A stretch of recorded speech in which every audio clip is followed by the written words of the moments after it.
नमस्कार दोस्तों। कहानियों की श्रृंखला में आज की कहानी पूर्णिमा गुप्ता की घर और घाट। मेरे पति आकाश का देहांत हो गया था। उम्र 35 की भी नहीं हुई थी। उन्हें कोई लंबी बीमारी भी नहीं थी। बस अचानक दिल का दौरा पड़ा और उनकी मृत्यु हो गई।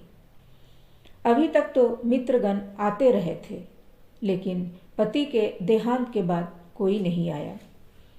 इसमें उनका भी कोई दोष नहीं। वहाँ की जिंदगी थी ही इतनी व्यस्त। पहली 3 रातें मेरे साथ किरण सोई थी। अब से रातें अकेले ही गुजारनी थी। शायद हफ्ता गुजरने तक दिन भी अकेले बिताने होंगे। क्या करूँगी, कहाँ जाऊँगी, कुछ सोचा नहीं था। यूँ तो कहने को मेरी ननद भी अमेरिका में ही रहती थी, लेकिन वह ऐसे मौके पर भी नहीं आई थी। साल भर पहले कुछ देर के लिए आई थी।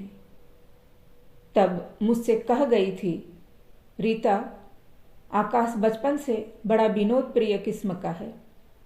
तुम्हें दोष नहीं देती, लेकिन आकाश को कुछ हो गया तो भुगतोगी तुम लोगों की शादी को 10 वर्ष हो गए। देखती हूँ, पहले आकाश की हंसी जाती रही, फिर माथे पर अक्सर बल पड़े रहने लगे, साथ ही वह चुप भी रहने लगा। 5 बरस से सिगरेट और शराब का सहारा भी लेने लगा है। रक्तचाप से शुरुआत हुई तनाव की। उसका कोलेस्ट्रॉल का स्तर ज़्यादा है। मुझे तो लगता है उनको और कुछ नहीं था, बस दीदी ही की टोका टुकी खा गई थी। उनसे मेरा सुख नहीं देखा गया था। रह रह कर अतीत मेरे दिमाग में घूमने लगा। मैंने दशकों से बहुओं के ऊपर होते हुए अत्याचारों को देखते सुनते मन में ठान ली थी कि मैं कभी अपने ऊपर किसी की ज्यादती नहीं होने दूंगी। अगर आप जुल्म न सहें तो कोई कर ही क्या सकता है। इस तरह समस्या भी जड़ से ही उखड़ जाएगी। लेकिन मैं जैसी शरीर की बेडोल हूँ, वैसी अक्ल की भी मोटी हूँ। मेरी लंबाई कम और चौड़ाई ज़्यादा है। कहीं न कहीं कुछ न कुछ होगी ही, वरना क्यों आकाश जैसा खूबसूरत नौजवान, वह भी अमेरिका में बसा हुआ सफल इंजीनियर, मुझ 18 साल की अल्हड़ को एक ही बार देख पसंद कर लिया था। ऊपर से उन्होंने न तो दहेज की मांग की थी, न ही खर्च की नोक झोंक हुई थी। मेरे माँ बाप भी होशियार निकले थे। उन्होंने एक बार की हाँ के बाद आकाश और उसके कितने रिश्तेदारों के कहने पर भी उन्हें एक और झलक न मिलने दी थी। माँ ने कह दिया था, शादी के बाद सुबह शाम अपनी दुल्हन को बैठाकर निहारना। डर तो था ही कि कहीं लेने के देने न पड़ जाए। माँ ने शादी के वक्त भी अपारदर्शी साड़ी में मुझको नक से सिक तक छिपाए रखा था। क्या मालूम बारात ही न लौट जाए। खैर, जैसे तैसे शादी हो गई और मैं सजी धजी ससुराल पहुंच गई। अभी तक तो घूंघट में कट गई। मर्फी का सिद्धांत है कि यदि कुछ गलत होने की गुंजाइश है तो अवश्य होकर रहेगा। मैं कमरे में आकर घूंघट सरका दिया। मैं बुरा भला सब सुनने को तैयार थी, मगर किसी ने कुछ कहा ही नहीं। मुंह दिखाई के नाम पर कुछ चीज़ें और रुपये मिलने अवश्य शुरू हो गए थे। दीदी तो अमेरिका से आई थी। उन्होंने वहीं का बना खूबसूरत सेट मुझे मुंह दिखाई में दिया। बाकी रिश्तेदार और अड़ोसी पड़ोसी भी आते रहे। इतने में ददिया सास आई। दीदी झट बोली, लता, जरा आगे बढ़कर दादी जी के पैर छू लो। मैंने वहीं बैठे बैठे जवाब दे दिया, पैर छुआने का इतना ही शौक था तो ले आती गांव की गंवार। मैं तो बीए पास शहरी लड़की हूँ। दीदी को ऐसा चुप किया कि वह उल्टे पांव लौट गई। कुछ देर बाद एक कमरे के पास से गुजर रही थी तो खुसुर फुसुर सुनाई पड़ी। इसको इतना गुमान है बीए पास करने का। एक आकाश की माँ एमए पास आई थी, जिसके मुंह से आज तक भी कोई ऐसी वैसी बात नहीं सुनी। अब आप ही बताइए, सास के एमए करने का मेरे पैर छूने से क्या सरोकार था। खैर, मुझे क्या पड़ी थी जो उन लोगों के मुंह लगती। मुझे कल मायके चले जाना था। उसके 4 दिन बाद आकाश के संग अमेरिका। वहाँ दीदी जरूर मेरी जान की मुसीबत बनकर 4 घंटे की दूरी पर रहेंगी। मैं पहले दिन से ही संभल कर रहूँगी, तो अब मेरा क्या बिगाड़ लेंगी। अनचाहे ही मुझे किसी कवि की लिखी पंक्ति याद आ गई। क्षमा बड़न को चाहिए, छोटन को उत्पात। लेकिन देखूंगी दीदी की क्षमा कब तक चलेगी मेरे उत्पात के सामने। बड़ी आई थी मेरे से दादी जी के पैर छुआने। डॉक्टर होंगी तो अपने लिए, मेरे लिए तो बस एक सठियाई हुई रूढ़िवादी ननद थी। सच पूछिए तो पिछले 4 दिन मैं एक बार भी उनको याद नहीं आई थी। मैं पिछले दिनों अपनी एक सहेली के यहाँ गई थी। पूरा 4 महीने उसकी देवरानी उसके घर रही थी। एक मेरी ननद थी जिनके चेहरे पर जवान भाई के मरने पर सिकन तक नहीं आई थी। जब मैं 10 बरस पहले आकाश के साथ इस घर में घुसी थी तो गुलाब के फूलों का गुलदस्ता हमारे लिए पहले से इंतजार कर रहा था। उसे ननद ने भेजा था। आकाश ने मुझको घर की चाबी थमा दी थी, लेकिन मुझे ताला खोलते हुए लग रहा था जैसे ननद वहाँ पहले से ही विराजमान हो। घर क्या था, जैसे किसी राजकुमार की स्वप्न नगरी थी। मुझको तो सब कुछ विरासत में ही मिला था, भले ही वह सब आकाश की 4 साल की कड़ी मेहनत का इनाम था। मैं इतनी खुश थी कि मेरे पैर जमीन पर नहीं पड़ रहे थे। मेरे सब संबंधियों में इतना अच्छा घर बार उनके ख्याल से भी दूर की चीज़ थी। मैंने गुलाब के फूल बैठक में सजा लिए, मगर दीदी का शुक्रिया तो क्या अदा करती, उनकी रसीद तक नहीं पहुंचाई। 2-4 दिन बाद उनका फ़ोन आया तो कह दिया हाँ मिल तो गए थे। एक बार दीदी शुरू में सब परिवार आई थी। वह रात को 9 बजे पहुंचने वाली थी। भला इतनी रात गए तक कौन उन लोगों के लिए इंतजार करता। मैंने 8 बजे ही खाना लगा दिया था। आकाश कुछ बोलते इससे पहले ही मैंने सुनाकर कह दिया 9 बजे आने के लिए कहा है, फिर भी क्या भरोसा कब तक आएं, अब खाना खा लो। वह न चाहते हुए भी खाने के लिए बैठ गए थे। अभी खाना खत्म भी नहीं हुआ था कि दरवाजे की घंटी बजी। मैं बोली अब खाना खाते हुए तो मत उठो, पहले खाना खत्म कर लो फिर दरवाज़ा खोलना। खाना खाकर आकाश दरवाज़ा खोलने गए। मैं बर्तन मांजने लगी।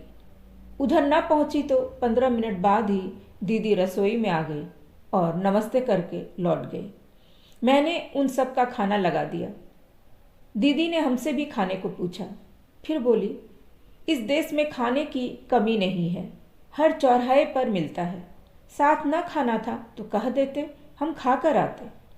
तो क्या मैंने कहा था कि यहाँ आकर खाएं, या उनको किसी डॉक्टर ने सलाह दी थी। मैंने सिर दर्द का बहाना बनाया और ऊपर शयन कक्ष में चली गई। खुद ही निपटे अपने भाईजान से। सुबह उठी तो दीदी चाय बना रही थी। क्या खाला जी का घर समझ रखा है जो पूछने की भी जरूरत न समझी। दीदी को लताड़ा, आपने क्या समझा कि मैं आपको उठकर चाय भी नहीं दूंगी। मेरी रसोई को अपनी रसोई समझा था। उसके बाद कभी दीदी को मेरी रसोई में घुसने की हिम्मत न हुई। मैंने दीदी को नहाने धोने के लिए 2 तौलिए दिए तो वह 2 बच्चों के लिए और मांग बैठी। अपने घर में 4 तौलिए इस्तेमाल करे या 8, यहाँ एक दिन 2 तौलिया से काम नहीं चला सकती थी। मैंने एक पुराना सा तौलिया और दे दिया। आखिर मेरा घर है, जो चाहूँगी करूँगी। उसके बावजूद कुछ ही दिनों बाद दीदी अचानक दोनों बच्चों के साथ मेरे यहाँ आ धमकी। रात को देर तक आकाश से बातें करती रही थी। वह पति महोदय से खटपट करके आई थी। मैं पूछ बैठी, आपने तो प्रेम विवाह किया था, फिर अब किस बात का रोना। दीदी से कुछ जवाब देते न बना। मैं तो घबरा गई, कहीं दीदी जिंदगी भर मेरे घर डेरा न डाल ले। अगली सुबह आकाश दफ्तर गए और मैं सोती दीदी के पास ही पहुंच गई। दीदी, वापस लौटने के बारे में क्या सोचा है? समझदार को इशारा काफ़ी है। उन्होंने हमारे घर पति महोदय से बिल्कुल बात न बढ़ाई। उसी दिन जिया जी को फ़ोन किया और शाम को वापस अपने घर लौट गई। बस समझ लीजिए तभी से उनका हमारे यहाँ आना जाना कुछ खास नहीं रहा। हम ही उनके यहाँ साल में 2-3 दिन के लिए चले जाते थे।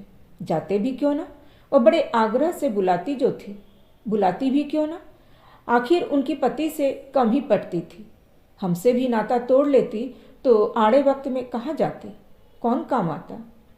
और फिर उन पर क्या जोर पड़ता था हमें बुलाने में। उन्होंने खाना बनाने को एक विधवा फुफेरी सास को साथ रखा हुआ था। घर की सफाई करने वाली अलग आती थी। एक बार दीदी भारत गई तो मेरे लिए माँ ने उनके साथ कुछ सामान भेजा। जब मुझे सामान मिला तो उसमें से एक कटहल के अचार का डिब्बा गायब था। दीदी, अचार चाहिए था तो आप कह देती, मैं आपके लिए भी मंगा देती। चोरी करना तो बहुत बुरी बात है। बाद में माँ ने बताया कि अचार का डब्बा भेजना वे भूल गई थी। बात आई गई हो चुकी, तो मैंने फिर दीदी से कुछ कहने की ज़रूरत भी न समझी। खैर, जो हुआ सो हुआ। मैं अतीत को भूलकर वर्तमान के धरातल पर आ गई। मुझको अकेले नींद नहीं आ रही थी। रात के 2 बज गए थे।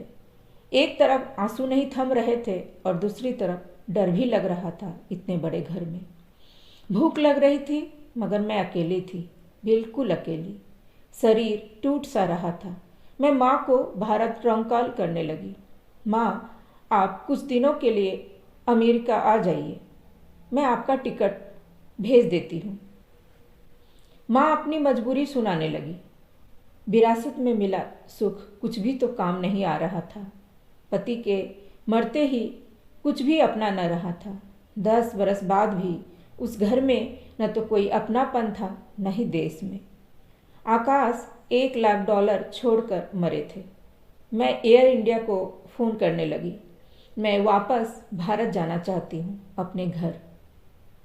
भारत लौटकर पीहर पहुँची तो वहाँ कुछ और ही नज़ारा पाया। भाई की शादी हो चुकी थी, सो एक कमरा भाई भाभी का और दूसरे में मेरे माँ बाबूजी। मेरा बैठक में सोने का प्रबंध कर दिया था, मेरा सामान माँ के साथ। सुबह बिस्तर समेटते ऐसा लगता था जैसे उस घर में मैं फालतू थी। मैंने सोचा, सहना शुरू किया तो जिंदगी भर सहती ही रहूँगी। ऐसी कोई गई गुजरी स्थिति मेरी भी नहीं है।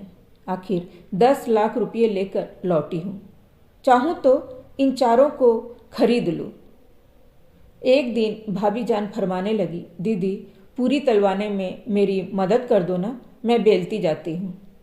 आखिर भाभी ने मुझे समझ क्या रखा था? मैं नौकरानी बनकर आई थी क्या वहाँ?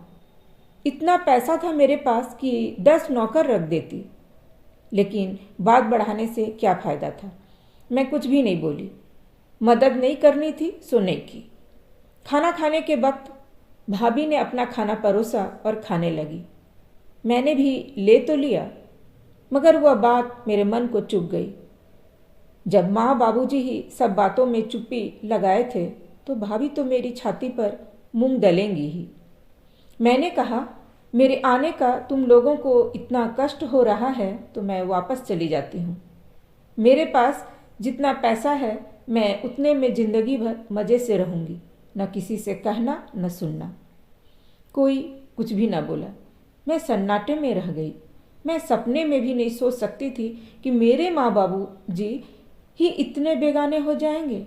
फिर ससुराल ही क्या आशा कर सकती थी। घर छोड़ते हुए मेरे आंसू टपक पड़े। मैं फिर अकेली हो गई थी, बिल्कुल अकेली, बिल्कुल धोबी का कुत्ता बनकर रह गई, न घर की न घाट की।